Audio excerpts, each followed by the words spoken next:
নিজেকে রাখার চেষ্টা করবেন, বা ওটি হলো স্বাভাবিকতা। ওনারা এই রাষ্ট্রপতিকে একটা সাংবিধানিক ধারাবাহিকতা এবং সবকিছু গুছিয়ে নেওয়ার পর উনি চলে যাবেন এবং ওনারা নিজস্ব একজন রাষ্ট্রপতি নির্বাচন করবেন।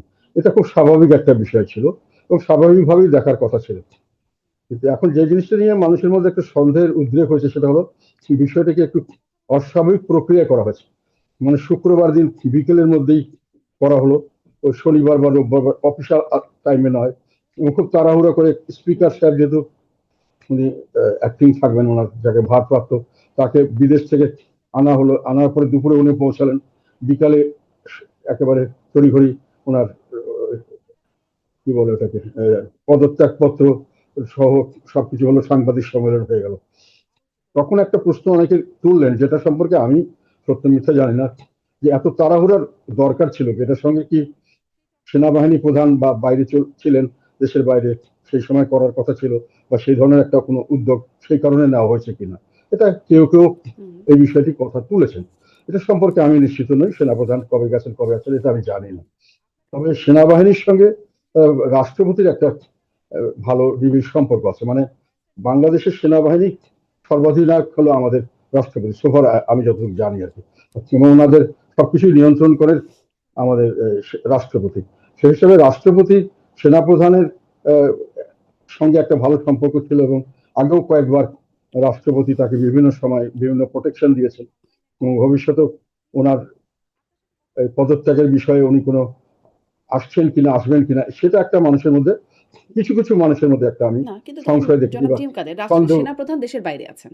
হ্যাঁ, কিন্তু সেনাপ্রধান জানেন না বিষয়টা তো এমন হবার কথা না এই সময়। মানে আমরা সবাই জানছি যে রাষ্ট্রপতি পদত্যাগ করবেন, করছেন, আজকে করবেন, কালকে করবেন। মানে পদত্যাগের আগে থেকেই জানি। ফলে সেনাপ্রধানও নিশ্চয়ই জানেন দেশের বাইরে থাকলেও। হ্যাঁ, তা অবশ্যই, হুম, সেই জন্য আমি বললাম জিনিসটা যারা যারা বলেছেন বিভিন্ন জায়গায়, এই ধরনের আমার ইউটিউবের টক শোতে অনেকে বলে, সেই জন্য আমি কথাটা উঠালাম। যে তাছাড়া এটা ওনারা নতুন ভাবে নির্বাচিত হয়ে এসেছেন, ওনাদের নিজস্ব চয়েসের রাষ্ট্রপতি দিবেন, এটা খুব স্বাভাবিক। অনেকে আবার বলছেন যে এটাকে এমন সময় নিয়েছেন যে পরবর্তী 5 বছর পরে যখন আবার নির্বাচন হবে সেই সময় যেন ওনাদের রাষ্ট্রপতি থাকতে পারে, সেই জন্য হতে পারে। কিন্তু যেখানেই কারণ হোক, তাড়াহুড়া করা এবং জিনিসটাকে একেবারে অফিস দিয়ে না করে একেবারে ছুটির দিনে করা, এবং একেবারেই একজনকে বাইরে থেকে বিদেশ থেকে ফিরিয়ে এনে করা, এটার মধ্যে কিছুটা অস্বাভাবিকত্ব অনেকে লক্ষ্য করেছে। আমিও সেইভাবেই জিনিসটাকে দেখেছি। তবে এমনি ওটা কিছু না হলেও আমি মনে করি এটা হয়েছে স্বাভাবিক, এবং স্বাভাবিকভাবেই চিন্তা করা উচিত। আচ্ছা। মানে একটা গুঞ্জন আছে সেটাও নিশ্চয়ই শুনেছেন যে শেখ হাসিনার সাথে কথা বলেছেন তিনি বিদেশে চিকিৎসাধীন থাকা অবস্থায়। এটা একটা তার বিরুদ্ধে একটা অভিযোগের বিষয় তোলা হচ্ছে। যদিও তিনি মানে সাবেক রাষ্ট্রপতি শাহাবুদ্দিন চুপ্পু তিনি বিষয়টি একদমই অস্বীকার করেছেন। অবাস্তব, কাল্পনিক ইত্যাদি এরকম শব্দ ব্যবহার করে অস্বীকার করেছেন। আ আপনার কাছে এটার বিষয়ে আপনার কি মনে হয়? এটা যদি এক লাইনে শুনি এবং আপনিও সম্প্রতি বা মানে এর মধ্যেই আরকি শেখ হাসিনার সাথে আপনারও কথা হয়েছে বলে আপনিই বলেছেন। আ সেই বিষয়টাও একটু শুনতে চাইবো আপনার কাছে যে আসলে কি কথা হয়েছে বা এই কথা কি মাঝে, মাঝেই হয় কিনা নাকি একবারই হয়েছে বা কয়বার হয়েছে? একটু বিস্তারিত যদি বলেন। না, আমি ওনার বিষয়ে উনি পরিষ্কারভাবে বলেছেন যে ওনার সঙ্গে কথা হয়নি। হুম, কথা হওয়াটা অবশ্য এখন পরিপ্রেক্ষিতে এমন হয়ে গেছে যে আমরা দেশটাকে বিভক্ত করে ফেলেছি। মানে একজন রাজনীতিবিদ আরেকজন রাজনীতিবিদের শত্রু, শত্রু প্রতিপক্ষ নয়, এবং এমন শত্রু যে যেটাকে আমরা চলতি কথা বলতাম জানি দুশ্মন। হুম, মানে উনি বেঁচে থাকলে আমি বাঁচবো না, আমি বেঁচে থাকলে উনি বাঁচবেন, এই যখন পরিস্থিতির সৃষ্টি হওয়াতেই কারোর সঙ্গে কারো কথা বলার নিয়ে এত কথার উদ্বেগ হচ্ছে। এটি আমাদের বর্তমান বাংলাদেশের সবচেয়ে প্রধান সমস্যা আমি মনে করি। জাতীয় ঐক্য বিনষ্ট হয়েছে, দেশ টু নেশনের মতো হয়ে গেছে, দুই ভাগে বিভক্ত জাতি। কিছু ভাগ আরেক ভাগকে শত্রু মনে করছে, আরেক ভাগ মনে করছে এদেরকে নিশ্চিহ্ন না করলে আমরা নিরাপদ নই। তো এই জিনিসটির কারণে এইসব নিয়ে কথা হচ্ছে। উনি কথা বলে থাকলেও ওটার জন্য আমি মনে করি না যে এটা খুব বিশাল কোনো একটা ব্যত্যয় করার কথা ছিল, বা ওটার কারণে ওটা উনি যদি পরিষ্কারভাবে বলতে করতেন এবং বলতেন, এটাতে কি এমন যায় আসে? মানে এটা আমার ব্যক্তিগত ধারণা। এখন আমি যেটা বললাম যে এখন যারা টু নেশন থিওরি করে ফেলছেন, বাংলাদেশকে দুই নেশনে ভাগ করেছেন, দুটো জাতি হিসাবে এখন আমরা বিবেচিত হচ্ছি। একটা হলো আমরা মনে করি যে পাকিস্তানের সঙ্গে থাকাটাই ভালো ছিল, বা ওই ধরনের একটা টেন্ডেন্সি। আর কিছু লোক বলে যে না, আমরা যেটা নতুন দেশ পেয়েছি মুক্তিযুদ্ধের মাধ্যমে, এবং সেই দেশের প্রতি আমরা অনুগত এবং সেটি আমরা রাখবো, এবং এটা ভুল সিদ্ধান্ত ছিল না। এইভাবে দুই ভাগে বিভক্ত হওয়া দেশ, এবং একজন এক পক্ষ আরেক পক্ষকে এমন শত্রু মনে করছেন যে উনি থাকলে আমি নিশ্চিত নই, আমি যে কোনো সময় একটা বিপদে পড়তে পারি। সেই কারণে এই ধরনের কথাগুলি আসছে। এগুলো রাজনীতির জন্য দুর্ভাগ্যজনক, জাতির জন্য দুর্ভাগ্যজনক, এবং এগুলো ভবিষ্যতের জন্য আমাদের জন্য একটা, আমি মনে করি, সংশয় এবং শঙ্কা তৈরি করছে।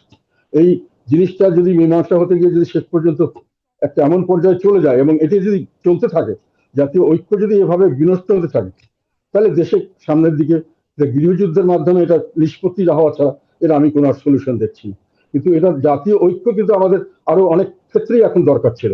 যেমন নতুন সরকার নির্বাচিত হয়েছেন, আগে একটা কথা ছিল যে নির্বাচিত সরকার তাদের একটা অথরিটি থাকবে, তারা অনেক কিছু সলভ করতে পারবেন।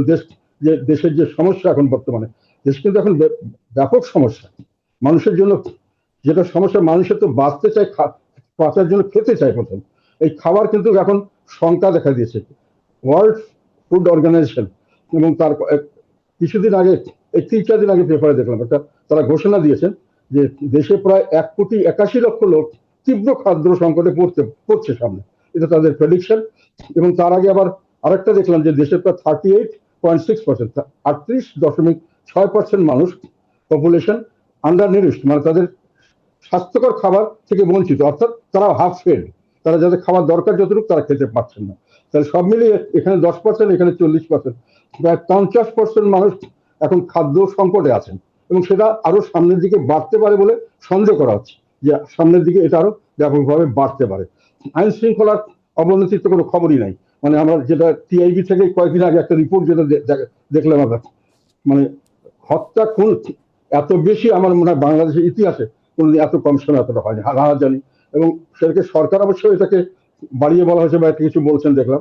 তবে বেসরকারি মতে আমরা বিভিন্ন জায়গা থেকে খবর পাচ্ছি যে সরকারি তথ্যের চেয়ে অনেক বেশি এগুলো এটা ঘটনা কিন্তু একটা ঘটছে। স্বরাষ্ট্রমন্ত্রী একটা বিষয় বলছেন যে এখানে রিপোর্টেড হচ্ছে, আগে অনেক কিছু রিপোর্টেডই হতো না। এটি কি একটা জায়গা কিনা? রিপোর্টেড হতো না, আগের সঙ্গে আপনি তুলনা করবেন, এখন যে লোকগুলো মারা যাচ্ছে এটা আগে এর চেয়ে বেশি হতে পারে, কিন্তু আপনি তো এটা চেয়ে কমানোর চেষ্টা নিশ্চয়ই। করবেন। এটা তো বাড়ছে। এবং আগে রিপোর্টেড হতো না, এই কথাটা আমি এই জন্যই বিশ্বাস করি না যে আগে মিডিয়ার যতটুকু স্বাধীনতা, আমার মনে হয় শেখ হাসিনাকে আমরা যতই খারাপ বলি, যতই তার মিডিয়া কন্ট্রোলের কথা বলি, উনি যথেষ্ট মিডিয়ার উপরে বিরূপ করেছিলেন। কিন্তু বর্তমানে তো আমার ব্যক্তিগত ধারণা, এটা অন্য লোক আমার সঙ্গে দ্বিমত করতে পারে, অনেক অনেক বেশি পরিমাণে মিডিয়া কন্ট্রোল করা হচ্ছে। এবং মিডিয়াতে প্র্যাকটিক্যালি মিডিয়া লোকেরাই বলছে যে আমরা খবর দেওয়ার আগে চিন্তা করতে হয় অনেক কিছু, এবং খবর সবসময় আমরা দিতে পারি না নানান কারণে। তো কাজেই মিডিয়া যেটাই বলুক, আইন শৃঙ্খলার অবনতি হচ্ছে স্বাভাবিকভাবেই। খাবার পরে অভাব হলে চুরি ডাকাতি, ধর্ষণ, রাহাজানি, খুন জখম এগুলো হতেই থাকে। মানে এই যে এবং এগুলো গণমাধ্যমের হচ্ছে, অবস্থা আগের চেয়ে খারাপ হচ্ছে, এটি আপনার কাছে কেন মনে হলো? মানে মিডিয়ার লোকজন বলছে বলে? কারণ মিডিয়ার লোকজনই তো পরিবর্তন হয়ে গেছে। ৫ই আগস্টের পরে দেখা গেছে যে শীর্ষ ব্যক্তিত্ব যারা তাদেরকে সরিয়ে দেওয়া হয়েছে। ফলে তারা এখন বলছে যে তারা স্বাধীনভাবে কাজ করতে পারছে না। তারা বলছে না, আমি বলছি। আচ্ছা, আমাদের খবরাখবর, আমি যেটা স্টেটমেন্ট দিচ্ছি আচ্ছা। পরিষ্কারভাবে, হুম, এটা রেকর্ড করার পরে অনেকে এটা প্রচার করতে পারছেন না, হুম, বা প্রচার করতে গিয়ে সম্পূর্ণ কথাটা প্রচার করতে চাচ্ছেন না। হুম, হুম, এবং অনেকে আমাকে টেলিভিশনে পুরো ফোকাস করতে ভয় করছেন, যে আমাকে তারা একটা মার্ক করেছে, যে আমি যেগুলো কথা বলি এগুলো কঠিন কথা, এবং এগুলো তাদের জন্য কষ্টকর হয়, এবং তারা এটাকে বাতিল, মানে করলে এটাতে তাদের উপরে, যারা মিডিয়া এটা করে তাদের উপরে নানান ধরনের চাপ সৃষ্টি করা হয়। এটা তারাই আমাকে বলেছে। কাজে মিডিয়ার লোকরা কি বললো, কি কাকে কে অ্যারেস্ট করছে তার জন্য বললো সেটা বলছেন, আমি বলছি আপনি আপনার মিডিয়ার অভিজ্ঞতা থেকে স্বাধীনতা বলছেন। আগের তুলনায় ধরেন অনেক এরকম কম। এবং আমার এরকম ধারণা অভিজ্ঞতার কথা ইন্টারন্যাশনাল যে অর্গানাইজেশন গুলো, হুম, ইন্টারন্যাশনাল যে অর্গানাইজেশন গুলো মিডিয়ার ব্যাপারে এগুলো, যেগুলো খোঁজ খবর কি ইন্ডেক্স বের করেন, হ্যাঁ, হ্যাঁ। সেখানে এখন মিডিয়ার অবস্থা আগের চেয়ে খারাপ। আমি যতটুকু জেনেছি, এখন আমার কাছে ডাটাগুলো এইভাবে নেই। ফলে এটা বললাম যে মানুষের খাওয়া পড়ার সমস্যা হচ্ছে, একই সঙ্গে মানুষের নিরাপত্তার অভাব হচ্ছে, এবং এগুলো সবকিছু আবার এর সঙ্গে এগুলো বাড়ছে। মিল ফ্যাক্টরি সব বন্ধ হয়ে যাচ্ছে।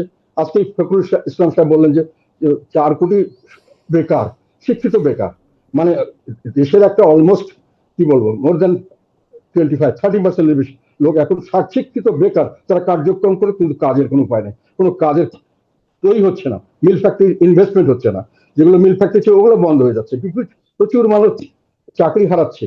আর যারা চাকরিতে আছে তাদেরও ইনফ্লেশন রেট প্রায় 10-এর উপরে চলে গেছে বোধহয়, আমি লাস্ট কয়েকদিন আগে দেখলাম। ফলে মানুষের যা আয় করছে সেটা দিয়েও মানুষের আগে যা কিনতে পারতো তা কিনতে পারছে না। কাজে স্বাভাবিক মানুষের অবস্থা অত্যন্ত খারাপ। একটাই সলিউশন হলো রাজনৈতিক স্থিতিশীলতা। এখন নির্বাচনের পরে ধারণা হয়েছিল যে এখন একটা লেজিটিমেট গভর্নমেন্ট আসবে যেটা নির্বাচিত, তাদের আন্ডারে এগুলোকে আস্তে আস্তে ঠিক করে দেওয়া হবে। কিন্তু আসার পরে যেটা দেখা গেল, এই গভর্নমেন্ট এই আগের গভর্নমেন্টের একটা ধারাবাহিকতা বজায় রাখা শুরু করলেন। তারা এই যে বিভক্তির রাজনীতি, যেটা দেশকে টু নেশন হয়ে গেছে এখন বাংলাদেশ, টু নেশন স্টেট, সেই টু নেশনকে তারা একতা করার জন্য চিন্তাও করলেন না। তারা ভালোভাবে ওই একই নীতি চালিয়ে গেলেন এবং যে অত্যাচার নিপীড়নের কারণে শেখ হাসিনার বিরুদ্ধে মানুষের দাঁড়িয়েছিল যে তারা বিএনপিকে রাজনীতি করতে দিচ্ছে না, নির্বাচনগুলো করতে দিচ্ছে না, এই একই জিনিস এই নির্বাচন ওরকম হলো। আওয়ামী লীগকে আইন করে বাদ দেওয়া হলো। তবু তো শেখ হাসিনার সময় আওয়ামী লীগ তো আইন করে বাদ দেওয়া হয়নি। আওয়ামী লীগ বিএনপি বা সব যারা আসেননি, তাদের পরিবেশ এরকম ছিল, তারা পছন্দ করেনি, এটা আইন করে বাদ দেওয়া হলো। আমাদেরকে আইন না করেও আমাদের কোনো মানে সুষ্ঠুভাবে কোনো সুযোগ সুবিধা হলো না। পরে ব্যাপক কারচুপির মাধ্যমে, আমি ক্যালকুলেশন সবখানে আমি দিয়েছি, করে দেওয়া হলো। তো একটা নির্বাচন হলো না ভালো। এখন যারা ক্ষমতা আছেন তাদের কাছে আমরা আশা করছিলাম, আমরা সম্পূর্ণ সার্বিকভাবে তাদের সমর্থনের আমরা আশ্বাস দিয়েছিলাম যে আমরা আপনাদের সমর্থন করব, আপনার দেশটাকে স্থিতিশীল করেন। রাজনৈতিক স্থিতিশীলতা না হওয়া পর্যন্ত এই যে সমস্যাগুলোর সামনে আরো ব্যাপক সমস্যার সামনে আসছে, যেটা সারা পৃথিবীব্যাপী এটা শঙ্কা দেখা দিচ্ছে যে ইরানের যুদ্ধের কারণে যেটা বন্ধ হচ্ছে না, দিনকে দিন প্রতিদিন তেলের দাম বাড়ছে, গ্যাসের দাম বাড়ছে, সারের দাম বাড়ছে, যে কোনো জায়গায় যে কোনো সময় ডিসরাপশন হচ্ছে। আমাদের মিল ফ্যাক্টরি প্রচুর বন্ধ হয়ে যাচ্ছে এই যে শুধু গ্যাস এবং নির্বাচনে আপনাদের সমর্থনের ইলেকট্রিসিটির ব্যাপারটা। কারণে, সেটা হলো গ্যাসের জন্য। জি। তো গ্যাসগুলো আসছে না এবং এটা সামনে বাড়বে। এখন এইটার থেকে আমরা উদ্ধার পাওয়ার একটাই পথ ছিল, সেটা হলো আমাদের একটা জাতীয় ঐক্যমত তৈরি করা, মানে সবাই মিলে, সব দল মিলে আমরা একসঙ্গে কাজ করব। ভাই আমরা দেশটাকে বাঁচাবো, সবাই মিলে আসুন আমরা বসুন একসঙ্গে করব। এটা না করে অর্ধেক লোককে আমি শেখ হাসিনার মতো পিটিয়ে মেরে যেভাবে হোক ওগুলো বের করে দিয়া আমরা অর্ধেক লোক নিয়ে দেশ চালাবো এবং সেটাতে দেশে যে স্থিতিশীল থাকবে, এটা তো কখনোই এটা হলো না এবং এখনো হবে না।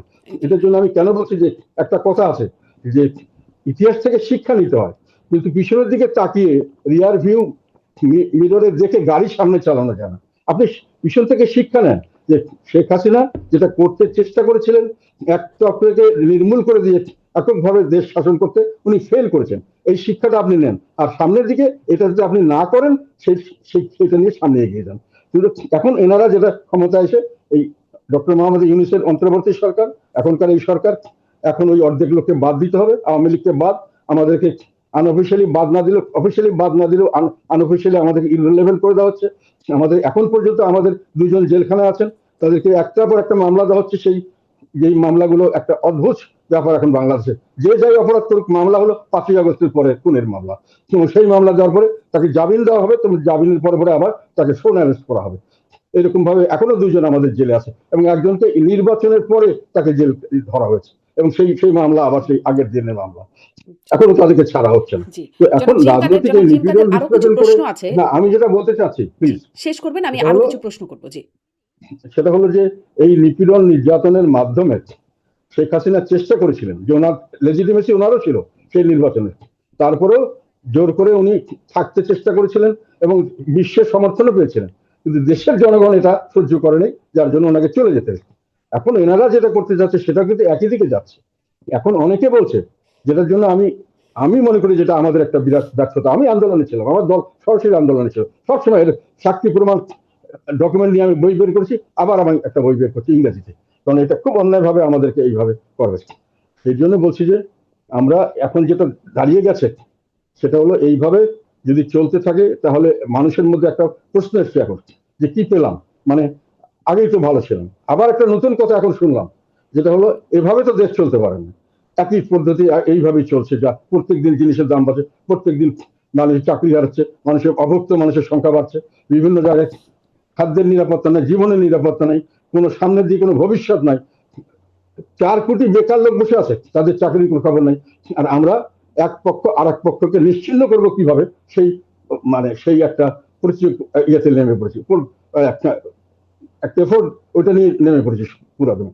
এটা তো আর তার ফলে যেটা হচ্ছে পরিস্থিতিটা বর্ণনা করছেন জি এম কাদের। আমি যে প্রশ্ন আমি আরেকটা কথা বলি, প্রশ্ন আপনি নির্বাচন নিয়ে কথা বলছিলেন, সেটা একটু কথা বলবো। একটা কথা বলি এখানে, আপনাদের এই যে জাতীয় ঐক্য যে আমাদের হচ্ছে না, তার তার একটা কারণ আরেকটা ব্যাপার, এখন আমরা বড় ধরনের চ্যালেঞ্জ এই সরকার সামনের দিকে আসবে, সেই জন্যই বলছি একটা বড় চ্যালেঞ্জ। একটা তো ইকোনমিক ফেলিওর হুম, সামনের দিকে, বাজেট টাকা পাওয়া যাচ্ছে না, কিভাবে দেশ চলবে আমি জানি না। আমি দীর্ঘদিন মানে সরকার পরিচালনার সঙ্গে বিভিন্নভাবে জড়িত ছিলাম, আমি মন্ত্রী ছিলাম, আমি দেখেছি কিভাবে দেশ চালাতে হয়, কিছুটা হলো আমার অভিজ্ঞতা আছে এবং আমার অনেক দীর্ঘদিনের অনেক কিছু দেখার অভিজ্ঞতা আছে। কিন্তু এখন যেটা আমি দেখতে পাচ্ছি সেটা হলো যে, আর আমাদের রাজনীতিটা আমরা নিজেদের মধ্যে ঐক্য না থাকার কারণে আমরা রাজনীতিটা বিদেশিদের হাতে ছেড়ে দিয়েছি। আমাদের দেশে আমরা কি করব, সামনের দিকে নাকি 29 তারিখের পরে কোনো দেশের একজন দূত আসবেন, তখন আমাদের ঠিক হবে কে প্রেসিডেন্ট হতে পারবে। এখন আবার এখানে এখানে আবার আরেক বড় সুপার পাওয়ার, তার কাছে আমরা কিছু কথা বললাম, সেটার থেকে কি ইলেকশন হবে, আমাদের প্রতিবেশী কি রিয়াকশন করবে, তার উপর আমাদের রাজনীতি মানে ডিসাইড করতে হবে। বিদেশি আমরা দূত এসে ঠিক একটা করে করবেন কিন্তু কে এই ডিসাইড প্রেসিডেন্ট করতে হবে, হতো না। মানে এই কথাটা আপনি কিসের ভিত্তিতে বলছেন যে বিদেশি দূত এসে ঠিক করবেন যে কে প্রেসিডেন্ট হবে? মানে আপনি কি সার্জিও গোরের কথা বলছেন না না না, এই এটা মাসের আমি শেষের দিকে তিনি আসবেন? আমি এটা কোনো ভিত্তি না। এটা আমি বলছি যে কথা মানুষের মধ্যে মুখে মুখে কথা রটছে। আচ্ছা, আমার কাছে অনেকে বলছে যে কি হবে না হবে, ওটা তো ওই দেশের থেকে উনি আসবেন, উনি আলাপ সালাপ করার পরে এটা ডিসিশন হবে। এটা মানুষের পারসেপশন। হুম। আপনার কি ওয়াই পারসেপশন? আপনার কোনো আমাদের পারসেপশন দেশের আছে কে রাজনীতি হবেন কেন কে আরেক হবেন দেশের রাষ্ট্রপতি মানুষকে পরবর্তী ডিসাইড করবে? পরবর্তী রাষ্ট্রপতি কে হবে? আপনার কোনো পারসেপশন আছে? না, আমার কোনো পারসেপশন নেই। আচ্ছা, এটা আমার ধারণা যে এটা বিএনপি নিজস্ব ব্যাপার, ওনারা যেভাবে ভালো মনে করেন, যাকে ভালো মনে করেন করবেন। তবে আমি বিশ্বাস করি যে যদি একটা প্রেসিডেন্ট ওনারা ভালো দিতে পারেন, একটা ইনস্টিটিউশন ঠিক করে দিতে পারেন, যেখানে কোনো দলীয় লোক হবেন না, সাধারণ দেশপ্রেমিক নাগরিক এবং জ্ঞানী নাগরিক মানুষ যারা দেশের কথা চিন্তা করেন, এরকম লোককে সিলেক্ট করতে পারলে আমি মনে করি ভালো হবে। দলীয় লোক এবং হবেন না মানে এটা মানে পৃথিবীর যাদের বিভিন্ন নাম দেশে শোনা এটা যাচ্ছে, করা হয়। যাদের নাম শোনা যাচ্ছে জনাব জি এম কাদের, যে মির্জা ফখরুল ইসলাম আলমগীর, মঈন খান, নজরুল ইসলাম, তাদের নাম শোনা যাচ্ছে, মানে একদম বিএনপির খুব সিনিয়র নেতাদের নাম। আবার অন্যদিকে নাম আসছে মন্ত্রিপরিষদ সচিব নাসিমুল গনি, নাম আসছে এমনকি ডক্টর ইউনূসের নামও আসছে। মানে দলীয় লোকের বাইরে তো ইনারা, আর দলীয় লোক তো বলতে মির্জা ফখরুল, মঈন খান বা নজরুল ইসলাম বা ওরকম সিনিয়র নেতারা। আপনি আসলে আপনি আসলে কোনটা আপনার পছন্দের দিক হবে বা না, জায়গা? আমার কোনো এখানে আমার পছন্দের কিছু বলার নেই। ওনারা বিএনপি যেহেতু ওনারা এখন আছেন, ওনাদের হাতে এটা, ওনারা যাকে পছন্দ করবেন করতে পারেন। আচ্ছা। আমি দেখতে চাই যে ওনারা যেটা করছেন সেটা দেশের জন্য মঙ্গলজনক হবে, এটি আমি চাই। যারা করেছেন সে যে ভালো ডেলিভার করতে পারেন, দেশের জনগণের পক্ষে কাজ করতে পারেন, আমি এটাতে খুশি হব। জি। আমি যেই প্রসঙ্গটা আপনাকে জিজ্ঞাসা করছিলাম যে, ওই যে শেখ হাসিনার সাথে কথা বলার যে অভিযোগ বর্তমান রাষ্ট্রপতির, আপনি সেটা নিয়ে বলছিলেন। আপনিও কথা বলেছেন বলে আপনিও বলেছেন। মানে সেই কথা সম্পর্কে একটু জানতে চাই। কারণ শেখ হাসিনার সাথে কথা বলা এখন একটা খুব গুরুত্বপূর্ণ ইস্যু হয়ে দাঁড়িয়েছে। বিভিন্ন সময় মানে অভিযোগ হয়ে দাঁড়িয়েছে বা দায় হয়ে দাঁড়িয়েছে। ফলে আপনি কথা বলেছেন, কি কথা বলেছেন, কয়বার কথা বলেছেন, নিয়মিতই কথা হয় কিনা? না, এইসব ব্যাপারে আমি কয়েকবারই বলেছি যে আমি এইসব কথা আমি এইভাবে বলবো না, কেননা এগুলো কোনো মানে হয় না। কথা বলা এটা আমার অধিকার, এখানে আমি নিশ্চয়ই। কোনো তার সাথে কোনো কনস্পিরেসি না। যে কোনো লোক আমার সাথে কথা বলতে চায় বলতে পারে, আমি সবার সঙ্গে কথা বলি এখন। এবং দেশের ভালোর জন্য যদি কিছু কোনো কোনো রকম কিছু করতে পারি আমি করার চেষ্টা করি। আমি একটা জিনিস সবসময় মনে করি, বাংলাদেশের জন্য এখন এই টু নেশন থিওরি বাদ দিয়ে ঐক্যমত সৃষ্টি করতে হবে, সবাইকে নিয়ে রাজনীতি করতে হবে। যেই ক্ষমতায় থাকে আই ডোন্ট মাইন্ড, কিন্তু দেশটা ঐক্যবদ্ধভাবে সামনে এগিয়ে যাক, এটা আমরা চাই। 50% লোক আর 50% লোকের দেখা মাত্রই তাকে হত্যা করার প্রচেষ্টা করবে, কথা বললেই তাদের সঙ্গে ষড়যন্ত্র হয়ে গেল, তার জন্য তাকে শাস্তি ভোগ করতে হবে ফ্রম বোথ সাইডস। হুম। এটা আমি মনে করি দেশের জন্য মঙ্গলজনক নয়। এবং এটা দেশকে, যে এমনিতে দেশ একটা বিরাট একটা সমস্যার সম্মুখীন হচ্ছে, বিরাট একটা, এবং এটাকে সামলানোর খুব কঠিন হবে। আমি আরেকটা জিনিস এখানে বলতে চাই, যেটা আমি অনেকবার বলেছি, একটা দেশকে দখল করা, দেশকে আয়ত্তে আনা যত সহজ, দেশকে পরিচালনা করা কিন্তু অত সহজ নয়। এবং পরিচালনা করতে গেলে মানুষের মানে যে জিনিসটি খুব খুব বেশি দরকার, আমি এটাকে মনে করি একটা অ্যাডমিনিস্ট্রেশন চালানো, বিশেষ করে যেসব দেশে সমস্যা সংকুল দেশ, এটার মধ্যে আমি আমি যেটা ধারণা করি যে একটা প্লেন, এটাকে চালানোর জন্য যে স্কিল দরকার, এটা চালানোর জন্য অভিজ্ঞতা দরকার, বিভিন্ন, বিশেষ করে যে ঝড়ের ভিতরে প্লেনটা যেতে হয়, সেই ধরনের মানুষ দরকার। আমি যতই দেশপ্রেমিক হই আর যতই আমি দেশের কথা ভালো চিন্তা করি এবং প্লেনটাকে দখল করে ফেলি, আমার পক্ষে কিন্তু প্লেনকে ঝড়ের ভিতরে পার করিয়ে নেওয়া সহজসাধ্য ব্যাপার নয়। সেই ধরনের জিনিসগুলোকে চিন্তায় আনতে হবে। খালি হইচই করলে দেশ চলে না। আমি মনে করি যে বর্তমান হুম। সরকার এই বিষয়টি জি। সম্পর্কে এই যে দেশের ভালোর জন্য বা জানেন দেশের এবং এটা স্বার্থে ওনারা আপনি ওইভাবেই করবেন। জি, অভিজ্ঞতা দরকার আছে, দক্ষতা দরকার আছে যে দেশ নিশ্চয়ই, পরিচালনা। এবং নিশ্চয়ই। এটা না করতে পারলে আপনি যতই দেশপ্রেমিক হন, যতই দেশের ভালো কথা চিন্তা করেন, পারবেন না। আমরা আমরা তো কোনো ফিক্সড সিস্টেমের মধ্যে নেই। যেটা ইউরোপ আমেরিকাতে অন্যান্য দেশে মোটামুটি সিস্টেম ঠিক থাকে, লিডাররা একটু এদিক ওদিক করে চালাতে পারে। কিন্তু আমাদের দেশ তো প্রতি মুহূর্তে সমস্ত ইনস্টিটিউশন ধ্বংস হয়ে গেছে, প্রতি মুহূর্তে আপনাকে ডিসিশন নিতে হবে এবং সেই ডিসিশন গুলো প্র্যাগমেটিক হতে হবে এবং সেগুলোকে আপনি পার করে নিয়ে যেতে হবে। আপনি প্রচুর, এখন যেমন দুর্ভিক্ষের অবস্থা হচ্ছে, আপনি প্রচুর কার্ড দিচ্ছেন, সবকিছু দিচ্ছেন, ভালো, মানুষকে নানান রকম সহায়তা করার চেষ্টা করেন, ভালো, কিন্তু প্রশ্ন হলো এর জন্য অর্থায়ন কিন্তু আপনাকে করতে হবে। এই অর্থটা আপনি কোথা থেকে পাবেন? যেখানে ব্যবসা মন্দা, ট্যাক্স দেওয়ার লোক পাবেন না, ট্যাক্স যা পাবেন তার দিয়ে আপনার অ্যাডমিনিস্ট্রেশন চালানোই কঠিন হয়ে গেছে। অ্যাডমিনিস্ট্রেশন বেতন ভাতা সবাইকে বাড়াতে হচ্ছে, সবাইকে বাড়াতে বাধ্য হচ্ছেন, কেননা মানুষ চলতে পারছে না। তো ফলে ওখান থেকে আবার বিরাট ভাবে অনেক মেগা প্রজেক্ট নিচ্ছেন, ওগুলো টাকা কোথা থেকে আসবে? সেই টাকাগুলোর জন্য ব্যবস্থা কিভাবে করা হলো? এটা তো আমাদের সামহাও আমরা করব, এটা ঠিক আছে, কিন্তু সামহাওটা তো আমাদের দেশের জনগণকে জানতে হবে যে আপনি কিভাবে করবেন, কিভাবে আপনি অর্থায়ন করবেন, কিভাবে আপনার এই জনকল্যাণমূলক কাজগুলোকে আপনি পার করে নিয়ে যাবেন, কিভাবে আপনি দেশের উন্নয়নমূলক অবকাঠামো যেটা করতে চাচ্ছেন সেটা করবেন, তার অর্থ কে দিবে, কোথা থেকে আসবে? এখন পর্যন্ত তো আমি মানে নেকেড আইতে কোনো কিছু দেখছি না।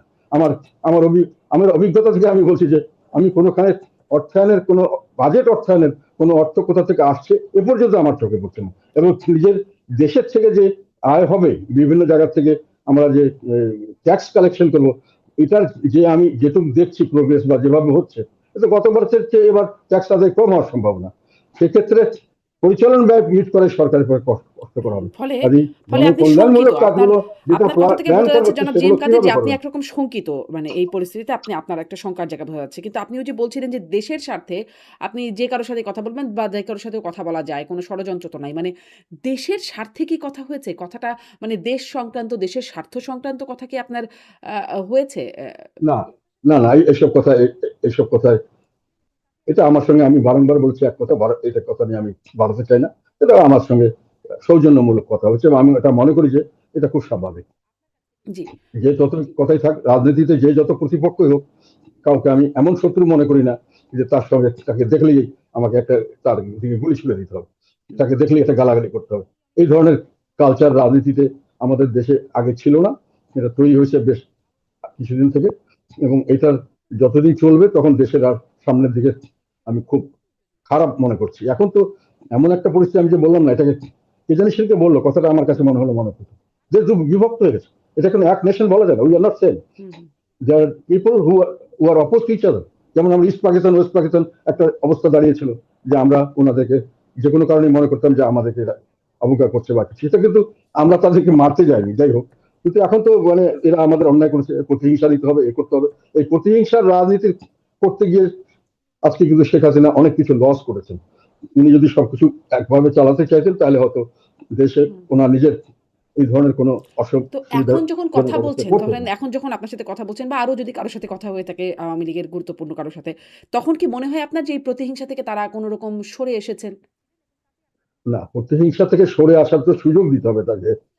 প্রতিহিংসা যদি আপনি এখন এখন পর্যন্ত বিভিন্ন জায়গা থেকে আমি খবর পাচ্ছি, মানে লোক আওয়ামী লীগ করে না, আওয়ামী লীগের লোক একটা কথা আমি বারংবার বলছি, এখনো বলছি, আমি কোনো আওয়ামী লীগ সমর্থক নই। আমি আন্দোলনের সময় পুরো মাত্রই আন্দোলনের সঙ্গে অফিসিয়ালি ছিলাম, হুম, কেউ এটা বলতে পারবে না, এখানে হুম। ছবি টবি সব আছে, তো আমার স্টেটমেন্ট আছে প্রতিটি আন্দোলনের প্রতি মুহূর্তে তাদের ব্যাপারে। কিন্তু কথা হলো যে আন্দোলন মানে কি বলছিল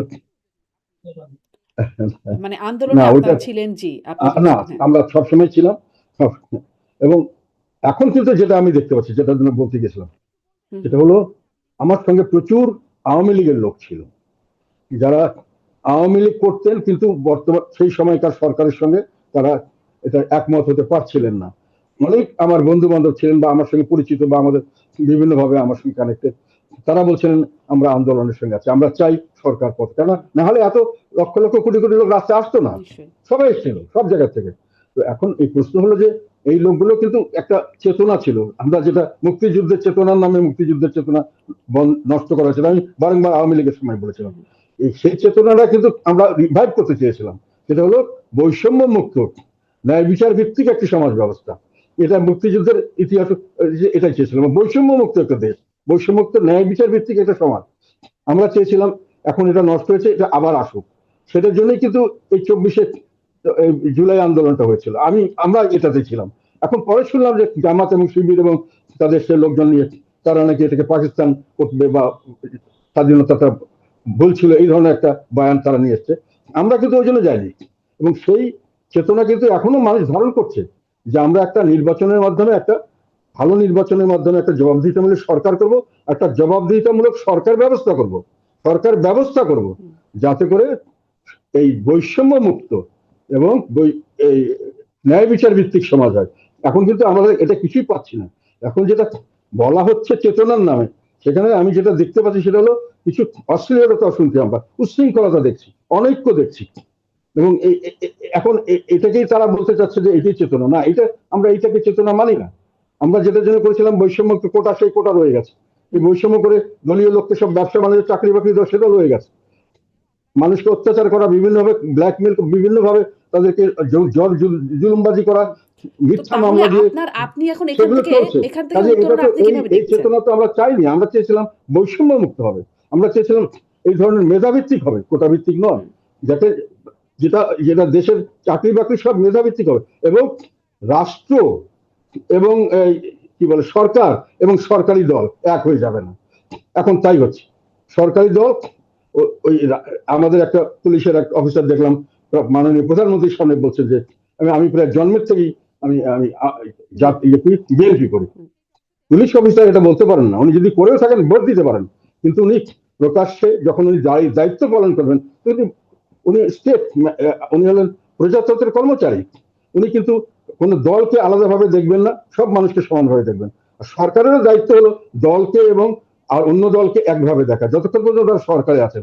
এখন দল, সরকার এবং এই আমাদের প্রজাতন্ত্র বা স্টেট এক হয়ে গেছিল আওয়ামী লীগের আমলে, এই এক এখনো চলছে। কাজে তখনও কি আপনি এই বিষয়গুলো সমালোচনা করতেন? মানে তখন তো আপনারা আলোচনাটা হয়েছিল, তখন তো আপনারা ভয়েস শব্দ ছিল, ধরেন সংসদে ছিলেন, তখনও কি সমালোচনা করতেন যখন পুলিশ অফিসাররা তখনও আওয়ামী লীগের কথা বলতো বা চাকরিটা করতো? জি, এটা সমালোচনা শুধু আমি করি নাই, সংসদে করিনি, বাইরে করেছি, পাবলিক মিটিং এ করেছি, আমি আর্টিকেল লিখেছি, পত্রিকায় এসেছে এগুলো। কাজে এইটাই বললাম যে তারপরে আমাকে দোষর বানিয়েছে। এই যে কথাগুলো বললাম প্রত্যেকটার উপরে আর্টিকেল আছে, এই আর্টিকেল গুলো আমি আবার একটা ইংরেজিতে বের করছি, একটা বাংলায় বের করেছি, এর মধ্যে সব আছে। এবং পরবর্তীকালে কি কি হয়েছে, শেখ হাসিনার সময় কি কি কথা আমি ইন্টারভিউ দিয়েছিলাম, এসব ব্যাপারে আন্দোলনের পক্ষে কি বলেছিলাম, তার আগে যখন ওনারা স্টেটকে আর সরকারি দল, সব সরকারি দল হয়ে গেছে, প্রজাতন্ত্রের কর্মচারী, সরকার আর সরকারি দল এক হয়ে গেছে। তো এগুলো আমি লিখেছিলাম তখন, এগুলো এখন বিরোধী দল তো এক হয়ে গিয়েছিল, মানে বিরোধী দল এক হয়নি, এটাই আমি বললাম। এটা হলো অপপ্রচার। একটা কথাও দেখাতে পারবে না যেখানে জিএম কাদের পার্লামেন্ট হিসাবে, পার্লামেন্টের বিরোধী দল হিসেবে একটা কথা বলতে পারবে না যে সংসদে বিরোধী দলের পক্ষ থেকেও তখন বলা হয়েছিল যে আমাদেরকে গৃহপালিত বিরোধী দলের পক্ষ থেকে। বিরোধী দলের শেখ হাসিনা কিছু লোককে বানিয়েছিলেন নিজের, এখনো ওরা রেখেছেন। এখন এই সরকার রাখেননি বোধহয়, এর আগে অন্তর্বর্তী সরকার ওই একই কায়দায় আমাদেরকে বেকায়দা ফেলার জন্য ওটাকে রেখেছেন। ওই মানুষগুলি, ওই 5-7টা 10টা মানুষ, এরাই এসব করেছে এবং এরাই সবখানে কথা বলছে। জিএম কাদের এবং as a leader and the rest of the জাতীয় পার্টি নেভার একটা এক্সাম্পল দেখাতে পারবে না যে আমরা দালালি করছি। 2014 সালে আমি মন্ত্রী ছিলাম সরকারের, কি বলে এটাকে, মহাজোট সরকারের। আমি পরিষ্কার ভাবে বলেছি যে আমি নির্বাচন করব না। আমাকে অনেকে এর দালাল বলেন, অনেকে বলেন আওয়ামী লীগের দোষ। নো, আওয়ামী লীগের থেকে অনেকভাবে আমাকে অফার দেওয়া হয়েছে, আমি করিনি। আমার সঙ্গে 270 জন ক্যান্ডিডেট উইথড্র করেছিলাম, আমরা করিনি। কাজে আমরা কোনো সময় দোষর ছিলাম না, এবং পরবর্তীকালেও আমরা সব সময় জনগণের পক্ষে দাঁড়ানোর চেষ্টা করেছি। নানান ভাবে বেকায়দা করে আমাদেরকে জোর করে নেওয়া হয়েছে। ওই যে আপনি বলছিলেন যে 5-7 জন 10 জন মানুষকে বলেননি, আপনারা তখন বলেননি। না, তখন আমি যেগুলো কথা বলেছি প্রত্যেকটা ডকুমেন্ট, শুধু পার্লামেন্ট না, পাবলিক মিটিং আছে, নিউজ আছে, এবং সেগুলো বিভিন্ন পত্রিকায় ছাপানো হয়েছে, এবং সামনে বলে দাঁড়িয়ে বলেছি, শেখ হাসিনার সামনে দাঁড়িয়ে বলেছি কর্তৃত্ববাদী সরকারি চলছে, এখানে গণতন্ত্রের দেশ মতো। আপনি বলছেন যে আপনি এবং আপনার জাতীয় দলের রেস্ট অফ দ্য জাতীয় দল বা জাতীয় পার্টির কথা বলছেন যে রেস্ট অফ দ্য জাতীয় পার্টির এর মধ্যে নাই, কিন্তু 5-7 জন 10 জন যারা এই সরকারেও তারা আছে, মানে আপনি বলছেন ওরা কারা? 5-7 জন 10 জন ওরা কারা সেটা আমি জানি না, মাল পাবলিকে জানে। ওরা এই সরকারের সঙ্গে বোধহয় যায়নি, এখনো পারেনি। তো গেছিল। তবে এর আগের সরকার আহ, ইয়ের সঙ্গে একটা লাইন করে ওনারা তো আমাদের তখন ওই একই কাজ করেছিলেন, ওই যে মানে আপনাদের ওনারাই থেকে আসল ভেঙে দল। যারা বেরিয়ে গেলেন তাদের কথা বলছেন? মানে আপনাদের মুজিবুর রহমান চৌধুরী হ্যাঁ, এই কিছু লোক আর কি। হ্যাঁ, জি। কিছু ব্যক্তি মতো, যাই হোক, ওনারা ওই সেই 96 থেকে শুরু হয়েছে। পরে ঈশ্বর সাহেবের ইয়ে হওয়ার পরে আবার শুরু হলো গিয়ে 2014-তে, আর তারপর থেকে এটা এটাই হলো আমাদের ডিস্টার্বিং পার্ট। এখন আমি এটাকে ক্লিন করে ফেলেছি, যেটাকে বলা হয় এগ্রিকালচারে একটা ইয়ে আছে, গাছকে প্রুন করা। প্রুন প্রুন মানে গাছে, মানে মরা ডালপাল কেটে করে করে একটা ফ্রেশ করে দেওয়া হয়, তারপরে গাছটা হেলদি গাছ হিসেবে বেড়ে ওঠে। এখন জাতীয় পার্টিকে আমরা ওইভাবে হেলদি হুম। পার্টি হিসেবে বের করে নেওয়ার কিন্তু চেষ্টা করছি হেলদি এবং পার্টি হিসেবে ওইভাবেই কাজ করতে গিয়ে করছি। কি আপনারা একটু বিলীনও হয়ে যাচ্ছেন কিনা? কারণ তারা আসলে গুরুত্বপূর্ণ বা নাম জানা নেতাগুলো, যারা নাম জানা নেতারা এটা ছিলেন, তারা আলাদা হয়ে না, গেলেন। নিজেদেরকে আলাদাভাবে জাতীয় পার্টি হিসেবে ঘোষণা করলেন। এমনিও জাতীয় পার্টি খন্ড-বিখন্ড আগে থেকেই ছিল। সেখানে এখন যেখানে একটা পার্টিকে আমরা যাদেরকে চিনতাম, গুরুত্বপূর্ণ নেতারা আলাদা হয়ে গেলেন। আ ফলে এরা এখন যেটা হয়েছে সেটা হলো ওনারা যে 3-4 জন টপ, যারা যারা সবসময় এটা করে বেনিফিশিয়ারি ছিলেন, তারা আর বাকি সবগুলোকে এবার কিছু ইয়ে করতে পারেন নাই। Almost 90% of their people have almost coming back to us. So we are united now. আর না হলেও আই ডোন্ট কেয়ার, কারণ আমরা এখন যেটা রাজনীতি করব আর বিলীন আমরা হব, এই আশায় অনেকে বসে আছেন। এই আশায় আমাদেরকে বিভিন্নভাবে মানে উত্তেজিত করা, আমাকে ইরিলেভেন্ট, যেটাকে বলা হয় অপ্রাসঙ্গিক করা রাজনীতি, যার জন্য 100% একটা কারচুপির নির্বাচন করা হয়েছে। যে নির্বাচন 2026-এর নির্বাচন, আমি জোর গলায় বলছি, 24-এর নির্বাচনের চেয়ে খারাপ হয়েছে। 2018 সরি 2014 নির্বাচনের খারাপ হয়েছে, 18 নির্বাচনের চেয়ে খারাপ হয়েছে, 2024-এর নির্বাচনের চেয়ে খারাপ হয়েছে। 2026-এর নির্বাচন, আমি এটা কথাটা বলে রাখলাম আজকে, ইতিহাস একদিন এটার সাক্ষী দেবে, কারণ এই কথাগুলো এত সত্য এবং আমি এত কনভিন্সড। আমি এটা নিয়ে আরো কিছু ইয়ে করবো সামনের দিকে, যে এটা কোনো নির্বাচনই হয়নি। বাট এনিওয়ে, স্টিল দেন আমরা বিএনপি কে বলেছিলাম যে আপনাদের সরকারে ছিলেন না, কাজে আমরা আপনাদের কোনো দোষারোপ করি না। এটা যেটাই হোক, আপনারা এসছেন, আপনারা দেশকে ভালো মতো চালাবেন, আমরা আপনাদেরকে সর্বাত্মক সহযোগিতা করবো, এটা আমরা বলেছিলাম। কিন্তু কিন্তু কেন? মানে ওনারা, খুব আমার মনে সংক্ষেপে হয় যদি না বলেন 14, ওনারা 18, সেই 24 ধরনের। এর চেয়ে খারাপ নির্বাচন কেন হলো? 14 নির্বাচনের অসুবিধাটা কি ছিল আমি তোমাকে বলি। সেটা হলো, উনি নির্বাচনটা হলে নিজের দলীয় সরকারের অধীনে করতে গিয়ে হুম, উনি আমার যখন দেখেছিলেন কাউকে কিন্তু বাদ দেন নাই। উনি আবার তাদেরকে আমি যেটা তখন তার কথা যে স্মরণ থাকে, বিএনপির অনেককে বলেছিলেন যে আপনারা কিছু মন্ত্রণালয় তন্ত্র নিয়ে আসেন, বা কিছু সুযোগ সুবিধা নিয়ে হলো আসেন। এবং আমাদেরকেও ওনারা বলেছিলেন যে না, এটা আমরা একটা নিখুঁত নির্বাচন করবো, আমি হেরে গেলে হেরে যাবো। তো আমরা বলেছিলাম, কিন্তু এর শেষে বলেছিলাম যে আমরা 2014 নির্বাচনে আমরা আসবো যদি সবাই আসে। পরে সবাই আসেনার জন্য আমরা চলে আসলাম, এসএসআরকে জোর করে করানো হয়েছে। খারাপটা হয়েছে এটাই যে এখানে কিন্তু উনি কাউকে বাধা দেননি আসার জন্য, মানে নির্বাচনে আসতে পারতো সবাই। হুম। মানে বরং বিএনপি ওখানে বোমাবাজি করেছে, গাড়ি ঘোড়া চালিয়েছেন, ওখানে পুলিং সেন্টার পুড়িয়ে দিয়েছেন, বিএনপির লোকরা এটা করেছে। কিন্তু আওয়ামী লীগের তরফ থেকে নির্বাচনে না আসার জন্য কাউকে বলা হয়নি। না, 2026-এর নির্বাচনে আইন করে আওয়ামী লীগকে বাতিল করা হয়েছে, আর আইন না করে আমাদেরকে বাতিল করা হয়েছে। মানে আমাদেরকে তো ইলেকশন কমিশনের সঙ্গে আমরা মিটিংও করতে, সবাইকে মিটিং করাচ্ছে, আমাদের মিটিং করতে ডাকবে না। পরে আমাদেরকে কোনো সুযোগ সুবিধা দেবে না, তাদেরকে সব সুযোগ সুবিধা দিচ্ছে। আমাদের বিভিন্ন ভাবে আমাদের লোককে জেলে রাখছে, আমাদের লোককে মিটিং করতে গেলে পুলিশ গিয়ে বাধা দিচ্ছে, আমরা মিটিং মিছিল করতে পারছি না, আমাদের ভোটারদের গিয়ে ধমক দিচ্ছে। হুম। এনিওয়ে, তারপরেও আমরা নির্বাচনে ছিলাম, কিন্তু ওইভাবে নির্বাচন। কাজে এটা ভালো গল্প করতে গেলে ওখানে তো আওয়ামী লীগ কিন্তু তাদেরকে জোর করে বের করে দেয় নাই যে তোমরা আসো না। হুম। 18 সালে যেটা আবার নির্বাচনে ধরেন জামায়াতের নিবন্ধন সাধারণ তো বাতিল নির্বাচন, করে রেখেছিল। ফলে জামায়াতও দল হিসেবে নির্বাচন করতে পারে নাই। জামাতের একমাত্র এইটাই আমি শুধু বলেছিলাম, এবং বারংবার আমি সংসদে বলেছি, সংসদের বাইরে পরবর্তীকালে বলেছি, এটা নিউজ আছে যে জামাতকে নির্বাচন থেকে বাইরে নিষিদ্ধ করা ঠিক না। এবং আমি বিএনপির কথা বলেছিলাম, বিএনপিকে সমান সুযোগ দেওয়া উচিত ছিল। আর 26-এ তো ওনারা কোনো নির্বাচনই করেননি। এখানে আমার হিসাবে নির্বাচন 10 থেকে 15% লোক ভোট দিয়েছে, 5.5 কোটি, ওনারা ভোট দেখেছে 7,59,00,000 ভোট, আর ভোট পড়েছে 2 কোটির মতো, মানে 5.5 কোটি ব্যালট মানে ওনারা তৈরি করেছেন। এটা আমি হিসাব করে দেখিয়ে দিয়েছি। যাই হোক, তারপরে ওখানে একটা কথা থাকে, ওখানে ওই নির্বাচনে কিন্তু কাউকে বাধা দেওয়া হয়নি, আসলে আসো। কিন্তু এখানে তো আইন করে আপনি বাদ দিচ্ছেন। আপনি তো একতরফা নির্বাচন করছে আইন করে, যে যার ভোট ভোট প্রায় 50% কাছাকাছি। বিএনপি এবং আওয়ামী লীগ মিলে বাংলাদেশের যে কোনো ইলেকশনে 80%-এর উপরে ভোট পেয়েছে সবসময়। তাদের অর্ধেককে আপনি বাদ দিচ্ছেন, তো এটা একতরফা নির্বাচন হলো, এটা নির্বাচন হলো না। এটা তো অবাধ হলো না, সুষ্ঠু হলো না, অবাধ হলো না, কেননা সবাইকে দিলেন না আপনি করতে, সুষ্ঠু হলো না, কেননা আমাদেরকে সমান সুযোগ দিলেন না। আর পরবর্তীকালে 100% একটা কারচুপি নির্বাচন করলেন। কাজে এটা তো নির্বাচন, তার ফলে আমরা বলেছিলাম ঠিক আছে, দেশটা যদি ভালো হয় আমাদের কোনো আপত্তি নেই, কিন্তু দেশ তো ভালো হলো না।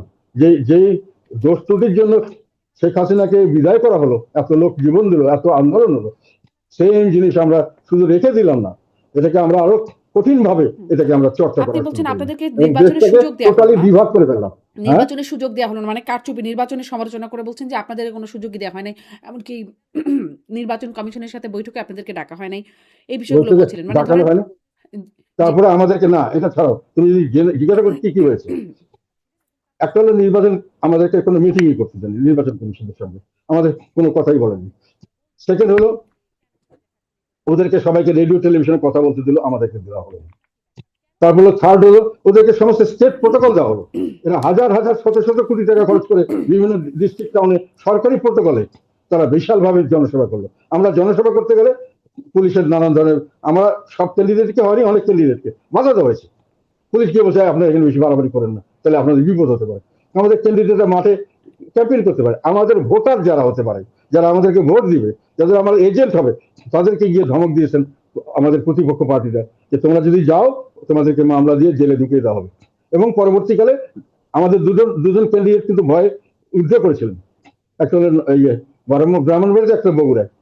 এই বগুড়ায় সেই ভদ্রলোককে কিন্তু নির্বাচনে 1 মাস পরে বিএনপি আবার আটক করেছে, এখন উনি ছাড়া পাননি, ওনার এগেন্সে একটার পর একটা মামলা, যখন বেল পাচ্ছেন তখন সোন অ্যারেস্ট থেকে আবার মামলা চলছে। কাজে পরিবেশ তো কোনো উন্নত হলো না, যেটার জন্য শেখ হাসিনাকে দোষারোপ করলাম, শেখ হাসিনাকে বাদ দিয়ে আমরা নতুন কিছু করবো চিন্তা করলাম, আন্দোলন করলাম, সেখানে এখন দেখা গেল যে এখন লোকের মুখে শুনছে, এটা আমার কথা নয়, সাধারণ লোকের মুখের কথা হলো যে আগেই তো ভালো ছিল। আরেকটা কথা নতুন, যেটা একটু আগে আমরা বললাম যে এভাবে তো দেশ চলতে পারে না, এখন দেশ কোথায় যাচ্ছে। নির্বাচনের কথা বলছেন, নির্বাচনের আগে আপনারা হয় বিএনপির সাথে নয় জামাতের সাথে জোটে নির্বাচনে যেতেও আগ্রহী ছিলেন, মানে সেখানে কেন সাড়া পেলেন না? আর এর পরবর্তীতে যোগাযোগ আপনাদের কিরকম? না, আমরা আমরা কারোর সঙ্গে জোট করবো না, এটা ঠিক করেছিলাম। আমাদের একটা উদ্দেশ্য ছিল, একটা সৎ উদ্দেশ্য ছিল দেশের সাথে, এটা অনেকেই জানে, আমি যতটুকু আমি জানি বিএনপি লোকরা খুব ভালো মতোই জানে ওদের সঙ্গে আমার কত। আমি বলেছিলাম আমি নির্বাচনে সব সেন্টারে সব জায়গায় আমি কন্টেস্ট করবো একটা কারণে, সেটা হলো আমার একটা ধারণা হয়েছে, যেমন হা না ভোটের ব্যাপারে আমি না ভোট দিতে বলেছিলাম, ধারণা হয়েছে যে একটা ষড়যন্ত্র চলছে, অন্তর্বর্তীকালীন সরকার, এটা অ্যাকচুয়ালি জামাতের সরকার, এবং এই যে যার অন্যরা আর যে পার্টিগুলো হচ্ছে তারাও মোটামুটি জামাতেরই অঙ্গ সংগঠন, এরা মিলে আরো 5-6 বছর এই দেশটা কন্ট্রোলে রাখতে চাচ্ছে। এটা দুটো, একটা হলো এই নির্বাচনটা যদি আমরা সব জায়গায় না থাকতাম তাহলে ওনারা যে কোনো সময় নির্বাচনটা বলতো আমরা নির্বাচন করতে পারছি না, আমরা করবো না, এটা এই দোষ দেখি। নির্বাচন যাতে বর্জন করতে না পারে সেই জন্য আমি মনে করেছিলাম মাঠটা ধরে রাখা আমাদের জন্য দরকার ছিল, এবং ওটা আমরা করেছি। আর একটা সেকেন্ড হানা ভোটের কথা আমি বলেছিলাম যে ওনারা হানা ভোট করছে একটা জুলাই সনদ, এটা তো কিছু না, এটা এটা অর্ধেক লোককে বাদ দিয়ে ওনারা একটা ঐক্যমত করে একটা করেছে। আমাদের মতো মানুষ যারা পার্লামেন্টে এখন এই পর্যন্ত আমার ধারণা মতে পার্লামেন্টের কাজকর্মের ব্যাপারে আমার চেয়ে এক্সপিরিয়েন্স লোক আমার ধারণা খুব কম আছে, কিন্তু আমাদেরকে কোনো ডিসকাস, আমি একটা সাজেশন পাঠিয়েছিলাম ওটাকে রিসিভই করেনি পর্যন্ত, মানে ওখান থেকে ফেলে দিয়েছে, মানে একটা কর্মচারীদের রিসিভ করতে ওটা কোনো অ্যাকসেপ্ট করে না। তো এই ধরনের একটা করে এনারা করতে উদ্দেশ্য হলো এই আমরা জুলাই সনদ বাস্তবায়ন ছাড়া আমরা ক্ষমতা ছাড়বো না। তো জুলাই সনদ বাস্তবায়ন করতে ওনারা 4-5 বছর সময় নেবেন, এইটার কারণে আমি নির্বাচন করেছি এবং নির্বাচনে সবাইকে বলেছি না ভোট দিবে। এটা কখনোই হা ভোট দিলে ওনারা এটাকে দেখাবে যে আমরা ম্যান্ডেট পেয়ে গেছি, আমাদের জনগণ আমাদের চাচ্ছে, এখনো বলছে কোথায় ম্যান্ডেট, জনগণ যাচ্ছে, আপনি কি চাচ্ছেন, ওর মধ্যে কি লেখা আছে জনগণ বুঝে, জনগণকে বোঝানোর কোনো সুযোগ দিয়েছেন, কোনো ডিবেট হয়েছে পার্লামেন্টে, কোনোখানে টক শো হয়েছে এই ইউটিউব চ্যানেলে যে এটা ভালো এটা খারাপ এটা করলে এটা হবে, মানুষে কি বুঝছে? এখন কতগুলো শিলচাপ্পা মেরে আমরা হাবুর জয়ী হয়েছি, কাজে আমরা দেশে আন্দোলন করবো, সরকার পতন করাবো, এগুলো তো আমরা বুঝি। সেই এই দুটো কারণে আমি নির্বাচনে ছিলাম এবং আমার দলকে নিয়ে নির্বাচন যে জাতির স্বার্থে এটা করতে হবে আমাদের, এবং না চললে দেশে আরো 5 বছর এইরকম শাসন চলবে এবং এই শাসন চললে দেশ ধ্বংস হয়ে যাবে, এবং আমি এটা বিশ্বাস করে জন্য বলেছিলাম। তবে এখন এরা এর থেকে পরিবর্তন করবে এটা আমার আশা ছিল।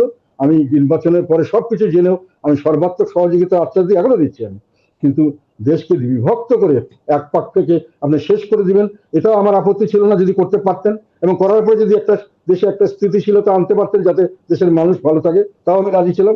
কিন্তু সেটা আপনারা পারবেন না, শেখ হাসিনা এটা পারে না। জি। কাজে এখন এটা শেখ হাসিনা আবার ফেরার চেষ্টা করা বার্তা দিচ্ছেন। এখন শেখ হাসিনা ফেরার বার্তা দিচ্ছেন, ডিসেম্বরে ফিরবেন বলে তিনি ঘোষণা দিয়েছেন। আপনি যেহেতু কথা বলেছেন, মনে হয়েছে যে তিনি ফিরবেন বা ফেরার কোনো প্রক্রিয়া কেমন হতে পারে সেটি কি আপনি বুঝতে পারছেন? না, এটা বোঝার কিছু নেই। আমি রাজনীতিবিদদের যেটা যেটা বুঝি, এটা আমি সেদিন আগেও বলেছি, যে উনি যেটা বলেছেন উনি ফিরবেন। আমি মনে করি ওনার জন্য ফেরাটা অত্যন্ত জরুরি। ওনার নিজের জন্য এটা বিরাট একটা স্টেক। ওনার একটা হুম, বর্ণাঢ্য রাজনৈতিক ক্যারিয়ার আছে, অনেক ভালো কাজও করেছেন, খারাপ কাজ যাই করে যাই কিছু বলি না কেন।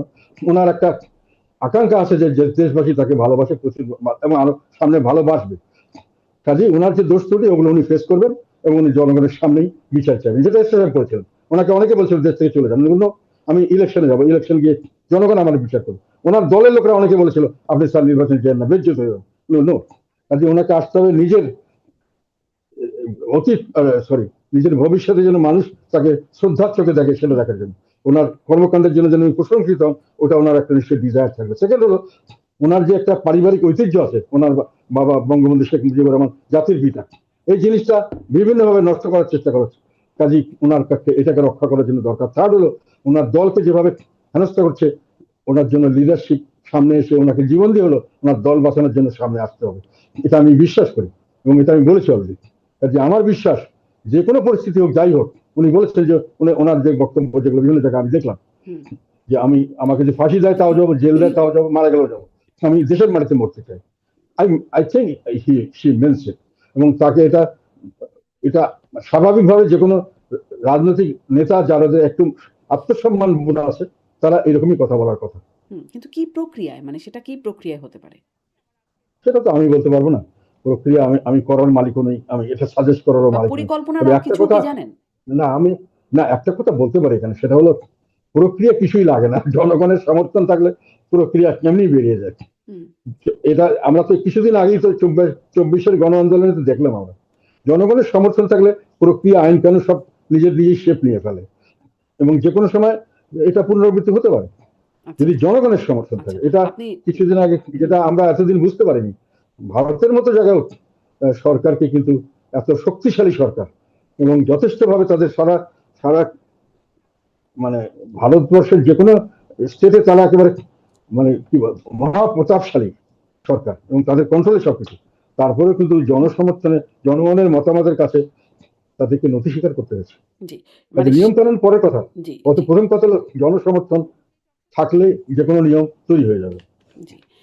তো সেটা কি ডিসেম্বরের মধ্যে সেই জনসমর্থন সেই জায়গায় যাবে বলে মনে হয়? নাকি আসলে মানে সময়টা কি ডিসেম্বর বলে মনে হয়? বর্তমান বাস্তবতা না, থেকে কি বুঝতে পারছেন? ডিসেম্বরটা আমি আমি ব্যক্তিগতভাবে যদি যদি অনেকদিন থেকে রাজনীতির সঙ্গে হয়ে গেছে এখন অনেকদিন, সেখানে আমি যেটা মনে করি যে এই যে শুরু হলো আগস্টে, পরে তো বর্ষাকাল যখন চলে যাবে, তখন আসলে শীতের মৌসুমে বাংলাদেশের পলিটিক্সের যে কোনো ধরনের পপুলার মুভমেন্ট গুলো ওই সময় সাধারণত আর কি আমরা দেখছি, আমরা বর্ষা বদলের চেয়ে শুষ্ক মৌসুমের যে কোনো আন্দোলন, হুম, যে কোনো দাবি দাবা, এগুলো সহজতর হয়। ফলে হতে পারে বলে আপনি সেক্ষেত্রে মনে হয়তো উনি করছেন। সময় নেবেন, আপনি না আমি জানি ভারতের না, এটা আমার পরিস্থিতির কথা ধারণা। আপনার কাছে জিজ্ঞাসা করছিলাম যে শেখ হাসিনার সাথে কথা বলে কোনো বার্তা বা পরিকল্পনা প্রক্রিয়া কিছু বুঝতে পেরেছেন কিনা? আপনি ভারতের কথা বলছেন। ভারতের কাছ থেকেও কোনো বার্তা আছে কিনা? কারণ তিনি ভারতে আশ্রিত। ধরেন আপনি 24 এর না না, নির্বাচনের আগেও ভারতে গেছেন এবং ওই কথাটা বারবার আসলে গণমাধ্যমে আসে যে অনেকের সাথে আলাপ হয়েছে, কার সাথে আলাপ হয়েছে বলা যাবে না বা কি আলাপ হয়েছে সেটিও তাদের পারমিশন ছাড়া বলা যাবে না। আপনার সেই বক্তব্যটা যেটি গণমাধ্যমে এসেছিল এয়ারপোর্টে। ফলে এরকম কি কিছু আলোচনা আরো আছে? ভারত কি এখনো কোনো বার্তা দিচ্ছে? আমি আগে ওই কথাটা বলে নিই। এটা একটা অত্যন্ত স্বাভাবিক কথা। আমি হয়তো অসুস্থতার কারণে বাংলাদেশের মানুষের এই মনোবৃত্তিটা আমি হয়তো খেয়াল করতে পারিনি, সরল মনে বলেছি।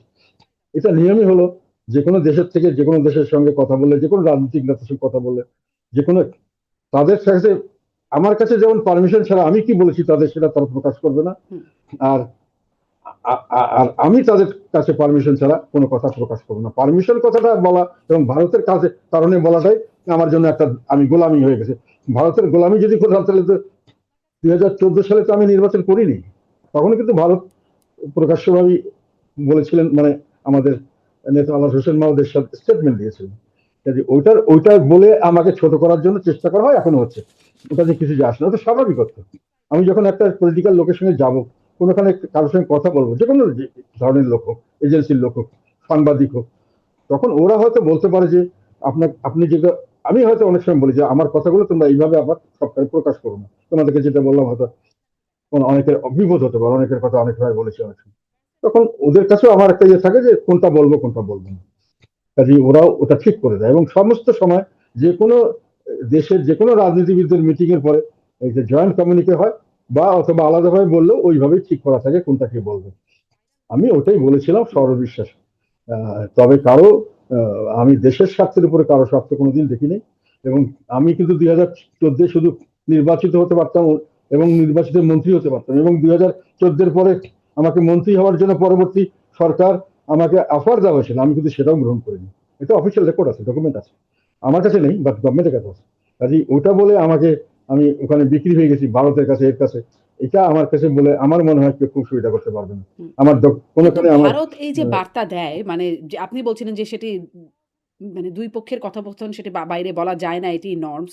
কিন্তু তাহলে এই যে কথোপকথন হয়, যেটি আসলে বলা যায় না ধরনের ব্যাপার, বা আলাপ হয়, কার সাথে না আলাপ হয় না না সেটিও খুব না বেশি পাবলিক করা যায় না। এরকম কি কিছু এখনো হচ্ছে কিনা? মানে না এখনো না কোনো না না বার্তা না, আমি আসছে এটা কিনা? বলিনি। আমি কিন্তু বলছি যে কিছু বলা যায় না তা নয়, মানে কি বলবো ওটা মোটামুটি ঠিক করে দিতে, এখানে আমি করি আমেরিকান এম্বাসির সঙ্গে বা ব্রিটিশ এম্বাসির সঙ্গে বা কারো ইউরোপিয়ান এম্বাসি বললে অনেক সময় বলি আমরা কতটুকু বলতে পারি তোমার বাইরে, বা তোমরা কি বলতে চাও, ওরা একটা বলে যাবে আমরা এই কথা বলবো।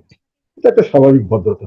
আচ্ছা, আর একটা কথা হলো, আমি যেটা বলতে গেছিলাম তখন, হুম, যেহেতু আমরা জাতি হিসাবে ঐক্যবদ্ধ হতে পারছি না, সেই জন্য আমাদের রাজনীতিটা বাইরে থেকে কন্ট্রোল হচ্ছে। আর এখন যেটা জটিলতা, আমি যেটা বলতে গিয়ে বোধহয় শেষ পর্যন্ত বলতে পারিনি, সেটা জটিলতা হলো বর্তমান সরকারের একটা বড় ধরনের চ্যালেঞ্জ হলো বিভিন্নমুখী স্বার্থের সংঘাত। সবারই কিন্তু আমাদের উপর একটা কর্তৃত্ব সৃষ্টি হয়ে গেছে। সেটা শুধু ভারত নয়, আমাদের এখন এখন অনেকের কথাই তো শোনা যাচ্ছে। মানে এখন নাম বলতে গেলে তো অনেক কথা বলতে হয়, যেটা এখন আমেরিকার কথা আসছে, এখন চায়নার কথা আসছে, এখন আবার পাকিস্তান, টার্কি, আদার আদার এটাও একটা কথা আসছে। কাজে আমরা এখন অনেকেই আমাদের রাজনীতির টানাপোড়েন করছে, কিন্তু সবার কিন্তু এক স্বার্থ নয়। কাজে এখানে সবাইকে ম্যানেজ করা খুবই কঠিন ব্যাপার, এবং কাকে ম্যানেজ করলে আবার কে কি কি ধরনের স্টেপ নিবে, এটাও কিন্তু একটা কঠিন ব্যাপার আছে, যেটা যেটা কিন্তু বর্তমান সরকারের জন্য বড় ধরনের একটা চ্যালেঞ্জ বলে আমার মনে হচ্ছে। যে এটাও কিন্তু ওনাদেরকে সামলাতে হবে, যে আমি এদের কথায় করলাম, এটাতে আবার আরেক পক্ষ কি মনে করবে, আবার আর এক পক্ষ কি মনে করবে, এবং হুম। তারা আবার এটার জন্য কি সৃষ্টি করতে পারে, কি সমস্যা আমাদের জন্য সৃষ্টি করতে পারে। এটার একটা আহ, একটা চ্যালেঞ্জ এই সরকারকে সবসময় মোকাবিলা। আমি আমার একটা আর্টিকেল লিখেছি, হুম। বড় একটা সমস্যা সরকারের জন্য চ্যালেঞ্জের অন্তর। কথা বলছেন। কিন্তু আমি যে প্রশ্নটা করছিলাম, হ্যাঁ, আসলে মূল প্রশ্নের উদ্দেশ্য ছিল যে এখন আপনারা কোনো বার্তা পাচ্ছেন কিনা? সেটি ভারতের কাছ থেকে হোক, বিশেষ করে ভারতের কাছ থেকেই, বা ধরেন আপনারা বিভিন্ন দেশের রাষ্ট্রদূতদের সাথে বা দূতদের সাথে কথা বলবার সুযোগ হয়। যুক্তরাষ্ট্রের কাছ থেকে আপনাদের কাছে, আপনি আন্তর্জাতিক একটা সমীকরণের কথা বলছিলেন, ফলেই এই প্রশ্নটা যে আপনারাও কি কোনো বার্তা পাচ্ছেন কিনা? না আমি সেরকম ভাবে ব্যক্তিগতভাবে কোনো বার্তা পাইনি। এমনি আমরা যতটুকু বুঝতে পারছি আর কি, যে সকলেরই একটা নিজস্ব এজেন্ডা আছে, এবং সকলেই চাইবে তাদের এজেন্ডা যাতে পূরণ হয়, এবং যারাই এজেন্ডা তাদের পূরণ হবে না, হুম, তারা এটাকে কাউন্টার করার জন্য কিছু মেজার নিতে পারে। এটা আমি ধারণা করছি, আমাকে কেউ কিছু বলেনি। জি। এটা স্বাভাবিক আর কি। জি। আপনার কাছে যদি, যেহেতু আপনি মানে অনেক অভিজ্ঞ রাজনীতিবিদ এবং আপনি অ্যা মানে গুরুত্বপূর্ণ জায়গায় কাজ করেছেন। সরকার বিরোধী দল বিভিন্ন মানে সম্পৃক্ততা আপনার আছে। ফলে আপনার সেখান থেকে একটা, যদি আপনার কাছে একটা জানতে চাই যে আপনি আসলে সামনে কি দেখতে পাচ্ছেন? ধরেন ডিসেম্বরে শেখ হাসিনার ফেরার ঘোষণা আছে, বা তার আগে পরে যদি আসেন বা না আসেন, সেই বাস্তবতা কেমন? বা তারপরে রাজনীতি আপনার কাছে কেমন মনে হচ্ছে? এখন আবার জামাত একটা আন্দোলনের ডাকও দিচ্ছে। সরকার পতনের কথাও এমনকি বলে ফেলছে যে আবার একটা গণ অভ্যুত্থান। আপনার কাছে সামনে পরিস্থিতি কেমন মনে হচ্ছে? না, রাজনৈতিক জামাত পরিস্থিতি। সরকারের বিরুদ্ধে কোনো আন্দোলনে তেমন ভাবে যাবে না যতক্ষণ পর্যন্ত আওয়ামী লীগ আছে। একেবারে আওয়ামী লীগ কোনো কারণে, যেটা আমি মনে করি কখনোই সম্ভব হবে না, আওয়ামী লীগের মতো দলকে একটা, আপনারা যারা চিন্তা করছেন এরা বোকার স্বর্গে বাস করছে। তো তারপর আওয়ামী লীগ নিশ্চিহ্ন হয়ে গেলে তারা হয়তো প্রতিপক্ষ হয়ে দাঁড়াবেন। তা আগে পর্যন্ত ওনারা কোনো সময় প্রতিপক্ষ হবেন না। এগুলো যেটা করছেন, এটা কিছুটা হলো একটা নাটকীয়তা বলে আমার মনে হয়। আমি ব্যক্তিগতভাবে হুম, আমি এটাই বিশ্বাস করি। কাজে ওনারা কোনো আন্দোলন সেভাবে যাবেন না।